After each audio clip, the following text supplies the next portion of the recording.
ഒരു ഭർത്താവ് തന്റെ ഭാര്യയ്ക്ക് വേണ്ടി വൃത്തിയാകണം, ഭംഗിയാകണം. ഇന്നല്ലാഹ ജമീലുൻ യുഹിബ്ബുൽ ജമാൽ. അല്ലാഹു തആല ജമീലാണ്, അല്ലാഹു ഭംഗിയുള്ളവനാണ്, അല്ലാഹു ഭംഗിയെ ഇഷ്ടപ്പെടുന്നവനുമാണ്. ഭർത്താവ് ഒരുങ്ങണം ഭാര്യയ്ക്ക് വേണ്ടി, ഭാര്യ ഒരുങ്ങണം ഭർത്താവിന് വേണ്ടി. ഭർത്താവ് ഒരുങ്ങണം എന്ന് പറയുമ്പോൾ നല്ല നിലയിൽ താടിയൊക്കെ നരച്ചിട്ടുണ്ട്, എന്നാ പിന്നെ അതൊക്കെ പോയി കറുപ്പിച്ചേക്കാം, നല്ലൊരു ചെറുപ്പക്കാരനാവാം. അപ്പൊ നല്ല സുന്ദരനായല്ലോ, അല്ലെങ്കിൽ മീശൊക്കെ നരച്ചു പോയിട്ടുണ്ട്, അതൊക്കെ കറുപ്പിച്ച് എങ്ങനെയാണോ പെണ്ണ് കെട്ടാൻ പോയത് ആ അവസ്ഥയിൽ ഇങ്ങനെ മണിയറയിലേക്ക് ചെല്ലാം എന്നല്ല.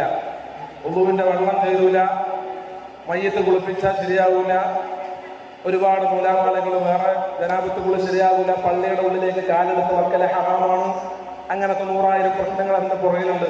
അതുകൊണ്ട് ഹറാമായ രീതിയിൽ നിങ്ങൾ സുന്ദരനാകണ്ട. ഒരു പുരുഷൻ എങ്ങനെ സുന്ദരനാകണമെന്ന് നബിതങ്ങൾ പറഞ്ഞിട്ടുണ്ട്. അവന്റെ ശരീരത്തിൽ നീക്കേണ്ടുന്ന രോഗങ്ങളെ നീക്കം ചെയ്യണം, ഗുഹ്യരോഗങ്ങളെ അവൻ നീക്കണം. എന്നിട്ട് അവനവന്റെ വസ്ത്രം നല്ല കഴുകിയ വസ്ത്രമാണ്. വിയർത്ത് നാറിയ പകലന്തിയോളം പണിയെടുത്ത് മുഷിഞ്ഞ വസ്ത്രവുമായിട്ടൊരുവൻ ബെഡ്റൂമിലേക്ക് കടക്കാൻ പാടില്ല. അവനവന്റെ വസ്ത്രം കഴുകണം.